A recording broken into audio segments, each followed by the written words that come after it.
आज हम शुरू करते हैं क्वेश्चन नंबर 11 से। कल क्वेश्चन नंबर 11 10 तक कर लिया था। तो क्वेश्चन नंबर 11 क्या कह रहा है कि हमको शो करना है कि जो ये है और ये एक दूसरे के क्या है, परपेंडिकुलर। ये पूरा का पूरा और ये पूरा का पूरा एक दूसरे के क्या है हमारे पास, परपेंडिकुलर। तो पता है जी परपेंडिकुलर क्या होता है, दोनों का डॉट प्रोडक्ट जीरो होना चाहिए। परपेंडिकुलर क्या होता है, दोनों का डॉट प्रोडक्ट जीरो होना चाहिए।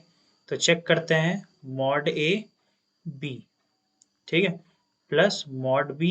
इसमें मॉड जो भी है ना, इसको एज इट इज लिखना है, जल्दीबाजी में इसको गड़बड़ नहीं कर देना है वरना गड़बड़ हो जाएगा पूरा का पूरा। तो जैसा है वैसे ही लिखना है। जैसे ये है मॉड ए और बी, अब जब इसको अच्छे से कैलकुलेट करोगे तो आंसर पूरा का पूरा जीरो आ जाएगा। तो अगर आंसर जीरो आ जाएगा तो हमको पता लग जाएगा कि भाई ये दोनों परपेंडिकुलर है। करते हैं इन दोनों को। अब ए बी, अब इसकी पूरी मल्टीप्लिकेशन क्या है, इसकी पूरी मल्टीप्लिकेशन पहले इसके साथ करनी है, फिर इसके साथ करनी है, फिर इस पूरे की मल्टीप्लिकेशन इसके साथ करनी है और इसके साथ इसकी करनी है। तो सेम काम करते हैं, देखो शुरू करते हैं। तो यहाँ लिखा मैंने मॉड ए, देखो इसको तो मैं एज इट इज कॉपी करूंगा मॉड ए, और यहाँ पे मॉड भी नहीं है सिर्फ बी है। फिर इसको मैं मल्टीप्लाई कर रहा हूँ किसके साथ, मॉड ए के साथ। तो देखो ये क्या हो जाएगा, मॉड ए और ये बी बन जाएगा, ठीक है। फिर इसकी मल्टीप्लाई फिर इससे करूंगा तो बीच में माइनस का साइन आएगा। सेम काम करूंगा, देखो मॉड ए और ये बी की मल्टीप्लाई कर रहा हूं मॉड बी का और ए के साथ, ठीक है। फिर मॉड बी ए किसका है, positive. So mod B A into mod A, mod A B, इसकी मल्टीप्लाई कर दी। फिर इसके बाद प्लस माइनस माइनस, ये हो जाएगा mod B A multiply mod B A, mod B ए। तो अभी यहाँ देखो, ये मॉड ए, ये मॉड ए और मॉड ए क्या बन गया, मॉड ए का स्क्वायर। क्या बन गया ये, मॉड ए का स्क्वायर। तो यहाँ लिख देता हूं मैं इसको, मॉड ए का स्क्वायर। और बी इंटू बी हमने कल पढ़ा था ना, किसी भी दो वेक्टर सेम का डॉट प्रोडक्ट अगर होता है तो उसको हम क्या लिख देते हैं, मॉड ए का स्क्वायर। तो वैसे देखो बी इंटू बी, तो क्या बन गया ये भी, मॉड बी का स्क्वायर। अब ये देखो minus mod A mod B A into B, और यहाँ पे भी मॉड बी मॉड ए इंटू बी। तो ये पूरा का पूरा देखो, ये पूरा का पूरा सेम टू सेम टर्म है। तो ये माइनस में है और ये पूरा प्लस में, ये गायब हो जाएगा, कैंसिल आउट हो जाएगा। तो हमारे पास बचता क्या है, फिर माइनस का साइन। फिर देखो ये मॉड बी क्या हो गया, मॉड बी का स्क्वायर नहीं हो गया। तो ये क्या हो गया, मॉड बी का स्क्वायर। और ए इंटू ए क्या हो जाएगा, मॉड ए का स्क्वायर। कभी भी सेम नंबर अगर स्क्वायर होता है तो उसको मॉड ए का स्क्वायर लिख सकते हैं। तो ये दोनों भी तो सेम ही दिख रहे हैं, ये दोनों भी तो सेम ही दिख रहा है हमारा, ये दोनों भी तो क्या दिख रहा है, सेम। तो आंसर कितना आ जाएगा, इक्वल टू करके जीरो, ठीक है। तो ये हमारा प्रूव हो गया, तो यही हमारा आंसर है कि हमने प्रूव कर दिया इन दोनों का डॉट प्रोडक्ट जो है वो क्या हो जाएगा, इन दोनों का डॉट प्रोडक्ट हो जाएगा क्या चीज, जीरो, ठीक है। इसको मैं अच्छे से इसको मिटा देता हूँ तो सही हो जाएगा ये। कंट्रोल सेट सेट सेट, इसको मिटाते हैं, इसको मिटाते हैं, ठीक है जी। इसको मिटाते हैं, इसको मिटाते हैं, समझ में आ गया। एक बार फिर से इसको रिपीट कर लेना, चीज़ें समझ आ जाएंगी, ठीक है। हमने कुछ नहीं किया, इसका डॉट प्रोडक्ट निकाला और हमारा काम हो गया। अब चलते हैं जी नेक्स्ट क्वेश्चन की तरफ। नेक्स्ट क्वेश्चन है क्वेश्चन नंबर हमारा 12। ये भी बहुत आसान है। वो कह रहा है कि a dot A is equal to zero, A dot A is equals to zero. A dot A is equal to zero का मतलब समझते हो, A dot A is equal to zero का मतलब समझते हो, मॉड ए का जो स्क्वायर है वो है जीरो, और मॉड ए का मतलब मॉड ए आ जाएगा जीरो। तो अगर ए का मैग्नीट्यूड जीरो है तो वो जीरो वेक्टर ही तो होगा। A dot A is equal to zero, तो mod A is equal to zero. तो इसका मतलब है ए वेक्टर जो है, ए वेक्टर जो है वो जीरो हो जाएगा। तो अगर ए वेक्टर अगर जीरो है, अगर ए वेक्टर अगर जीरो है, तो अगर इसका मैग्नीट्यूड अगर हम ले, अगर मैं इसका मैग्नीट्यूड लेता हूं तो बी कैन बी एनीथिंग।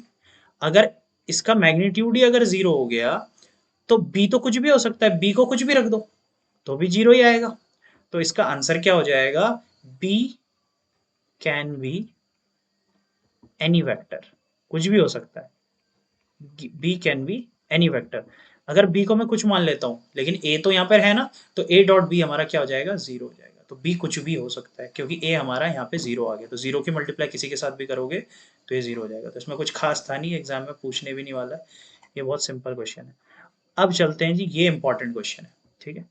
ये वाला क्वेश्चन हमारा इंपॉर्टेंट क्वेश्चन है, ये क्वेश्चन हमारा इंपॉर्टेंट क्वेश्चन है। क्या कह रहा है, ए बी सी जो है वो यूनिट वेक्टर है। A B C unit vector पहले ही बोल दिया, तो इसका मतलब क्या हुआ कि मॉड ए की वैल्यू, मॉड बी की वैल्यू और मॉड सी की वैल्यू, इस तीनों सी की वैल्यू कितनी हो जाएगी, 1 होगी, नहीं होगी, ठीक है। ए बी और बी बी और सी बी, और यहाँ पे हमको गिवन भी है हमारे पास ए plus B vector plus C vector, इस पूरे की वैल्यू कितनी दी हुई है, इसकी वैल्यू दी हुई है 0। तो अब मैं क्या कर रहा हूं, अब इस वेक्टर को कर रहा हूं मैं स्क्वायर, अब इस वेक्टर का कर रहा हूं मैं स्क्वायर। तो अब दोनों तरफ स्क्वायर करूंगा, आंसर यही आएगा ए डॉट बी। तो हमको क्या करना है, सिर्फ इसको उठाना है और इस क्वेश्चन का स्क्वायर करना है, आंसर हमारे सामने। तो इसका स्क्वायर करूंगा, ए प्लस बी प्लस सी का होल स्क्वायर याद है ना, ए स्क्वायर, तो ए स्क्वायर किसी का भी स्क्वायर करते हैं तो मॉड लिख लेंगे, तो बी स्क्वायर तो इसका भी मॉड स्क्वायर, सी स्क्वायर तो इसका भी मॉड होके स्क्वायर, प्लस 2ab, पता है ना, A square plus B square plus 2ab। तो इस बार ए बी में मॉड नहीं लगाएंगे क्योंकि हमारे पास स्क्वायर नहीं हो रहा है, 2ab प्लस 2bc, तो यहाँ पे लगाएंगे 2bc प्लस 2ca, तो यहाँ पे हम नहीं लगाएंगे, और इक्वल टू में क्या हमारे पास 0। देखो mod A square B square C square, A B C 1 है तो इसका भी स्क्वायर 1 प्लस इसका भी 1 और ये भी 1, क्योंकि ये यूनिट वेक्टर। अच्छा, मैं यहाँ से अगर 2 कॉमन ले लूँ तो मुझे यहाँ मिल रहा है A B plus B C मिल रहा है, बट डॉट लगा रखा है इसमें, बी सी मिल रहा है, यहाँ पे क्या मिल रहा है, बी सी मिल रहा है प्लस सी ए मिल रहा है यहाँ पे इक्वल्स टू 0। तो यहाँ पे कितना आ गया, 3 plus twice of A dot A B plus B C plus C A equal 0। तो इसको इधर लेके आ जाऊंगा तो 3 हो जाएगा, तो ये -3 नहीं हो जाएगा, तो क्या हो गया, ये twice of A dot B plus B dot C plus C dot A is equals to -3। तो इसके बाद यहाँ पर A dot B plus B dot C plus C dot A equals to -3/2। तो यही हमारा आंसर है, 3/2, यही आ गया हमारा आंसर, ठीक है जी। तो स्क्वायर किया, तो इसको स्क्वायर करना है बस, तो आंसर हमारा आ जाएगा। तो ये अब हम स्टार्ट करते हैं क्वेश्चन नंबर हमारा 14, ठीक है। अब इस क्वेश्चन को समझते हैं। वो कह रहा है कि अगर वेक्टर ए और वेक्टर बी दोनों 0 हैं तो ए डॉट बी भी 0 होगा, ऐसा तो ट्रू है लेकिन इसका उल्टा ट्रू नहीं है। मतलब अगर मैं दो वेक्टर नॉर्मल भी ले लेता हूं, 0 नहीं लेता हूं दोनों का मैग्नीट्यूड, फिर भी जो है वो ए भी 0 आएगा, ए जरूरी नहीं है कि ए भी 0 आए बी भी 0 आए। जैसे फॉर मैं एग्जांपल लेता हूं, अगर मैं ए को 0 ना लेके अपने हिसाब से मान लेता हूं ए इज इक्वल्स टू, अपनी मर्जी से ले रहा हूं, ठीक है, 2i cap plus 3j cap plus 4k cap plus 4k cap. अच्छा एक सेकेंड, मैं इसको 2i cap plus 4j cap plus 3k cap ले लेता हूं और b ले लेता हूं, एग्जाम्पल देखिए प्रूव करना है, ठीक है, और 3i कैप 3j कैप, तो 3 2 6 4 3 12 माइनस 6k कैप ले लेता हूं। तो अगर मैं इन दोनों का देखो, दोनों के मैग्नीट्यूड तो 0 नहीं है ना, अगर मैं इसका मैग्नीट्यूड उठाता हूं, मैग्नीट्यूड ऑफ ए कितना आ रहा है, 2 का स्क्वायर 4 का स्क्वायर 3 का स्क्वायर, तो कितना आ रहा है, 2 2 4 4 4 16 3 3 9, तो 16 17 18 19 20 रूट 29, इसका मतलब है नॉट 0 नॉट इक्वल टू 0। और बी वाला भी उठाता हूं, देखो इसका भी मैग्नीट्यूड उठाता हूं, देखो 0 तो नहीं है ना, 3 का स्क्वायर प्लस 3 का स्क्वायर प्लस -6 का स्क्वायर, सो अंडर रूट जब लेता हूं 3 3 9 3 3 9 प्लस 6 6 36, सो 18 30 40 54, सो रूट 54 आ गया है ना। तो ये भी नॉट इक्वल टू 0 है, देखो ए और बी दोनों 0 नहीं है ना। अब देखना क्या होता है, अब अगर मैं ए डॉट बी निकालता हूँ, मतलब ए और बी का डॉट प्रोडक्ट निकालता हूँ, देखो क्या होगा। यही चीज कह रहा है कि सही बात है, अगर ए और बी दोनों जीरो ना भी हो तो भी हमारा ए डॉट बी जीरो आता है। 3 i cap plus 3 j cap minus 6 k cap. तो अब डॉट प्रोडक्ट निकालो जरा। पता है ना, 3 2 6, 6 प्लस 4 3 12, प्लस माइनस माइनस 6 3 18, 12 - 6 18, 18 - 18, 18 ये आ गया इज इक्वल्स टू 0। तो अब समझ आ गया, A is not equal to 0, B भी नॉट इक्वल टू 0, फिर भी ए डॉट बी जो है वो 0 है, मतलब इसका कन्वर्स ट्रू नहीं होगा। ठीक है, तो यही हमारा 14th क्वेश्चन था, कंक्लूजन ड्रॉ करना था, बाकी कुछ नहीं। अब चलते हैं जी 15th क्वेश्चन में। क्या कह रहा है, if the vertices A B and C of a triangle A B C. फिर से वर्टिसेस गिवन है, इसका मतलब क्या हुआ, वर्टिसेस गिवन है, यानी अगर मैं इस वेक्टर को, ये वर्टिस है, वर्टिसेस ए, ये आ गया वर्टेक्स ए, ये आ गया वर्टेक्स बी, और ये आ गया वर्टेक्स सी। तो अगर वर्टेस ए वर्टेक्स बी वर्टेक्स सी आ गया, तो यहां पे कह रहा है कि ए बी और सी, तो यहां से दो वर्टिसेस से हमने वेक्टर निकालना सीखा है, लेकिन कौन सा, तीनों तो वेक्टर, ट्राइंगल के 3 वेक्टर निकलेंगे, ए बी निकालोगे तो बी माइनस ए, बी सी निकालोगे सी माइनस ए, और ए सी निकालोगे, बी सी निकालोगे तो सी माइनस बी। तो यहां पे बोल रहा है कि हमको एंगल निकालना है, एंगल एबीसी। क्या निकालना है, एंगल एबीसी। और angle ABC in a triangle, angle between B A and B C, B A और बी सी के बीच का एंगल है। तो तीनों नहीं निकालने का है, हमको निकालना है बी ए और बी सी। तो सिंपल सी बात है, यहाँ पे हमारा फॉर्मूला होता क्या है, हमको लगाना यही है, हमको लगाना यही है हमारे पास, cos theta is equals to A dot B upon mod A mod B. लेकिन इस बार मॉड का, इस बार थीटा का काम कौन कर रहा है, थीटा का काम कर रहा है एंगल ए बी सी। ए का काम कौन कर रहा है, इस बार ए का काम कर रहा है बी ए वैक्टर, इस बार ए का काम कर रहा है बी ए वैक्टर डॉट, इस बार बी का काम कौन कर रहा है, बी सी वैक्टर, कौन कर रहा है, बी सी वैक्टर। इस बार मॉड ए का काम कौन कर रहा है, ये बी ए का मैग्नीट्यूड, और यहाँ पे इसका बी सी का मैग्नीट्यूड। ठीक है, तो यहां से हमारा ये चल रहा है। तो अगर हम यहाँ पे बात करें तो सिंपल सी बात है, हमको पहले, सबसे पहले बी ए निकालना पड़ेगा भाई। बी ए कैसे निकालेंगे, ए माइनस बी। सो अब इस बार बी ए बोल रहा है ना, तो ए माइनस बी निकालना पड़ेगा, ना कि बी माइनस ए। सो 1 - 1 कितना होता है, 1 - -1 होगा, 1 - -1, तो कितना हो जाएगा, 1 - -1 कितना हो जाएगा, 2। तो ये आ गया 2 i कैप। फिर 2 - 0, 2 - 0 कितना होता है, 2, तो +2 j कैप। फिर plus 3 - 0, so 3 - 0 is 3, 3 k cap. B आ गया। अब वैसे ही मैं बी सी निकालूंगा, क्या निकालूंगा, बी सी, तो फिर से करना पड़ेगा सी माइनस बी। सो 0 - -1 तो +1 हो गया।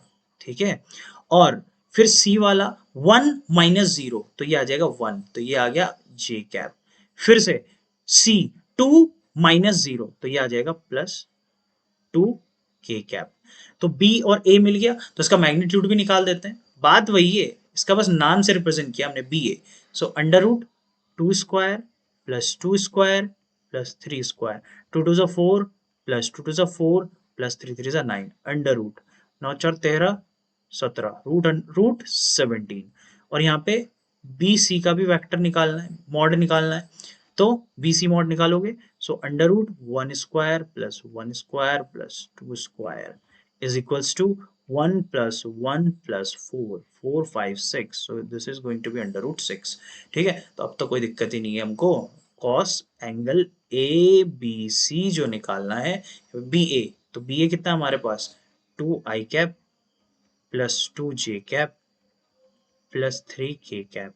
ठीक है, इसका डॉट प्रोडक्ट निकालना है किससे, i cap +j cap +2 k cap, divide में बी ए का मैग्नीट्यूड कितना आया, √17, और इसका मैग्नीट्यूड आया √6। तो निकाल दो जी, A B, so B minus A, B C, C minus B. So 2 1s are 2 +2 1s are 2 +3 2s are 6 upon √17 into √6। सो 6 7 8 9 10, ये आ गया 10 अपॉन 17 6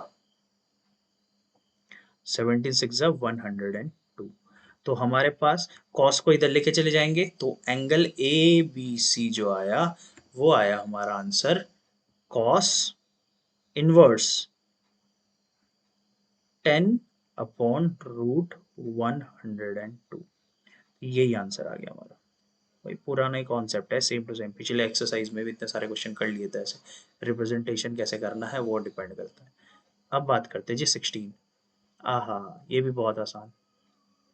ठीक है जी, 16th क्वेश्चन। 16th question. तो अब यहाँ पे बात करते हैं collinear A B B C. तो ये तो पॉइंट्स है ना भाई, पॉइंट से हमेशा ही वेक्टर निकालना होता है। तो 3 वेक्टर निकलेंगे, या तो ए बी निकलेगा, फिर बी सी निकलेगा, फिर सी ए निकलेगा। तो मैं डायरेक्टली ए बी निकाल रहा हूँ, ठीक है। अगर मैं ए बी वैक्टर निकालूंगा तो क्या करूंगा, B minus one, two minus one, one, so I cap 6 minus two 4 plus 4 J cap, फिर 3 माइनस 7 माइनस 4 के कैप। अब ए बी निकल गया। अब बी सी निकालेंगे, क्या निकालेंगे, बी सी निकालेंगे, बी सी। सो क्या हो जाएगा, 3 माइनस टू आई cap 1, 10 minus 6 4, so plus 4 J cap, और minus one minus three minus four, so minus four के कैप। देख रहे हो, ए बी और बी सी का मैग्नीट्यूड सेम निकलेगा, सेम टू सेम कॉम्पोनेंट है। अब निकालते हैं जी ए सी। क्या निकालते हैं, ए सी। सो ए सी निकालोगे तो 3 माइनस वन कितना हो जाएगा, 2, 2 आई कैप, और 10, 10 माइनस टू कितना हो जाएगा, 8, सो 8 जे कैप, और माइनस वन माइनस सेवन, सो कितना हो जाएगा, माइनस 8 के कैप। ठीक है। तो अब ए बी का, अब ये तीनों के तीनों पॉइंट कोलिनियर कैसे प्रूव होंगे, ए, ये बी, ये सी। अगर हमारा ए बी और बी सी को ऐड करूंगा तो मुझे ए सी मिलना चाहिए, नहीं मिलना चाहिए, तो वही होगा, वही होगा। ए बी का मैग्नीट्यूड निकालेंगे, ऐड तो भाई लेंथ ही करता है ना, ऐसी थोड़ी ना कर देंगे। सो लेंथ ए बी का लेंथ ए स्क्वायर प्लस वेक्टर थोड़ी ना ऐड होता है, इसका तो मैग्नीट्यूड ऐड होता है, लेंथ हमेशा इसका मिलता है। सो 4 4 जा 1, 4 4 जा 16, 4 4 जा 16, 16 दूनी 32, 33। तो ये कितना आ जाएगा, रूट 33। वैसे ही देखो BC का भी अगर निकालोगे ना तो BC का भी सेम कंपोनेंट है, इसका भी रूट 33 आ जाएगा। अब बात करते हैं जी AC। AC का मैग्नीट्यूड अगर हमको निकालना है तो 2 square plus 8 square plus 8 square, इसको भी ऐड करोगे तो क्या हो जाएगा, 2 2 जा 4, 8 8 जा 64, 8 8 जा 64। सो इसका आंसर जब निकालोगे तो 6 दूनी 12, 108, 132। 132 में से कुछ आ रहा है बाहर, 4 इंटू 4 3 जा 12, 4 3 जा 12, रूट में आ गया। सो 4 रूट बाहर आ जाएगा तो 2 रूट 33। देखा कुछ, कुछ देखा, क्या देखा। अगर मैं ए बी का मैग्नीट्यूड के साथ बी सी का मैग्नीट्यूड ऐड करता हूं तो कितना आएगा, root 33 plus root 33 is equals to 2 root 33। वैसे ही AC का मैग्नीट्यूड देखो इक्वल आ गया ना, AC का मैग्नीट्यूड कितना है, पहले निकल के बैठा 2 रूट 33। तो इसका मीनिंग क्या हुआ, जो AC का मैग्नीट्यूड है वही बराबर होगा AB के मैग्नीट्यूड प्लस BC के मैग्नीट्यूड। तो ये हो गया ना, ऐसा क्लियर हो गया। तो जब ऐसा हो गया तो A B and C are collinear हो गया। क्या हो गया, कोलिनियर हो गया। ठीक है, यही आंसर है हमारा। अच्छा जी, कुछ नहीं था, कोलिनियर शो करना है तो A B plus B C plus C A कर दिया। अच्छा, ये क्या है question, show that the vector इतना इतना इतना फॉर्म और वर्टिकल, डू योर सेल्फ करवाया क्वेश्चन है ये। Very easy question, we have done already yet, हमने कर लिया है ये पहले से ही। डू योर सेल्फ, खुद से करो और वेरीफाई करो, पता लग जाएगा कैसे करना है। ठीक है, राइट एंगल ट्राइंगल ये करवा दिया है। ठीक है जी, तो अब बात करेंगे किसकी, 18th। अरे ये तो बहुत आसान है यार। वो क्या कह रहा है, if A vector, A zero नहीं है, ए का एक मैग्नीट्यूड है ए और लैम्डा एक नॉन जीरो स्केलर है, then it is a unit vector. अच्छा, यूनिट वेक्टर मतलब लैम्डा ए जो है वो यूनिट वेक्टर, तो इसका मतलब है जब मैं इसका मॉड लूंगा तो इनका आंसर क्या आना चाहिए, पता है ना, मैग्नीट्यूड मतलब मॉड, यूनिट वेक्टर का मैग्नीट्यूड 1 होता है, तो 1, तो इसका मैं अलग कर दूं तो ये लैम्डा मॉड हो जाएगा और ये मैग्नीट्यूड हो जाएगा ये इज इक्वल्स टू 1। तो अगर मैं इसको इधर शिफ्ट कर दूं तो ए का मैग्नीट्यूड कितना आ रहा है, 1 अपॉन लैम्डा, तो ए, तो यही तो ए, इसका मैग्नीट्यूड को ही ए से रिप्रेजेंट करना है, मतलब इसी मॉड मॉड ए को ही ए से रिप्रेजेंट करना है। ए ए की वैल्यू कितनी आ रही है, 1 अपॉन, क्यों, क्योंकि उसने बोला है कि भाई मैग्नीट्यूड को ए से रिप्रेजेंट करो, वैसे तो हम मॉड ए से होता है, लेकिन इन्होंने बोल दिया ए से, तो ए की वैल्यू कितनी आई हमारे पास, 1 अपॉन मॉड ए। तो भाई साहब यही तो आंसर है हमारा, कौन सा, डी ऑप्शन इज राइट। ठीक है, तो ये हो गया हमारा पूरा एक्सरसाइज आई थिंक खत्म 18। अब मिलते हैं नेक्स्ट एक्सरसाइज में।